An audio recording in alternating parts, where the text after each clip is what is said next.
യെശയ്യാവിൻ്റെ പ്രവചനം 41:10. ഞാൻ നിന്നോട് കൂടെ ഉണ്ട്, ഭ്രമിച്ചു നോക്കേണ്ട. ഞാൻ നിന്റെ ദൈവം ആകുന്നു. ഞാൻ നിന്നെ ശക്തീകരിക്കും, ഞാൻ നിന്നെ സഹായിക്കും. എൻ്റെ നീതിയുള്ള വലം കൈ കൊണ്ട് ഞാൻ നിന്നെ താങ്ങും. എപ്പോഴൊക്കെയാണ് ജീവിതത്തിൽ നമ്മോടുകൂടെ ആരെങ്കിലും ഉണ്ടാകണമെന്ന് ആഗ്രഹിക്കാറുള്ളത്? കൂടുതലും നാം രോഗികളാകുമ്പോൾ, ബലഹീനരാകുമ്പോൾ, ഭയമുണ്ടാകുമ്പോൾ ഒക്കെ ആയിരിക്കും. സഹായിക്കാനും കരുതാനും ഒക്കെ ഒരാളെങ്കിലും ഉണ്ടായിരുന്നെങ്കിൽ എന്ന് ആത്മാർത്ഥമായി ആഗ്രഹിച്ചു പോകുന്ന അത്തരം നിമിഷങ്ങളിൽ ആരും കൂടെ ഇല്ലെങ്കിൽ വേദനയും ഭയവും വർദ്ധിക്കും. ആ ഭയം തന്നെ ഒരിക്കലും തിരിച്ചു വരാത്ത അവസ്ഥയിലേക്ക് തള്ളിയിട്ടെന്നും വരാം.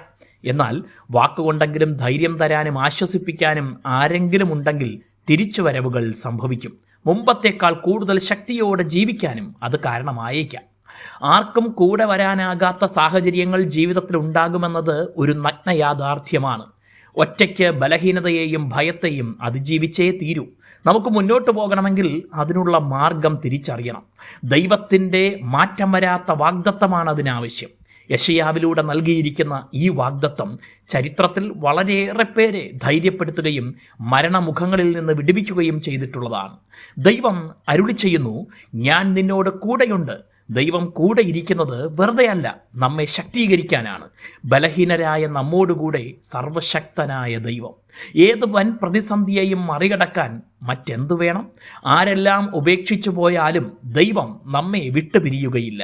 ആർക്കും കൂടെ വരാനായില്ലെങ്കിലും ദൈവത്തിന് കൂടെ വരാൻ കഴിയാത്ത ഒരിടവും ഈ പ്രപഞ്ചത്തിലില്ല. ആർക്കും സഹായിക്കാൻ കഴിയാത്ത വിഷയത്തിലും ദൈവത്തിൻ്റെ കരം നമുക്കായി വൻ കാര്യങ്ങൾ ചെയ്യാൻ മതിയായതത്രേ. ദൈവം സഹായിക്കുമെന്നും നീതിയുള്ള വലം കൈകൊണ്ട് താങ്ങുമെന്നും വാഗ്ദത്തം ചെയ്തിട്ട് വഴിയിൽ ഉപേക്ഷിക്കുകയില്ല.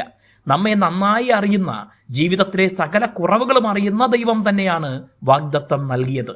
ആകയാൽ ഒറ്റയ്ക്കാണെന്ന് ഭാരപ്പെടേണ്ട. ദൈവം നമ്മെ അനുഗ്രഹിക്കട്ടെ.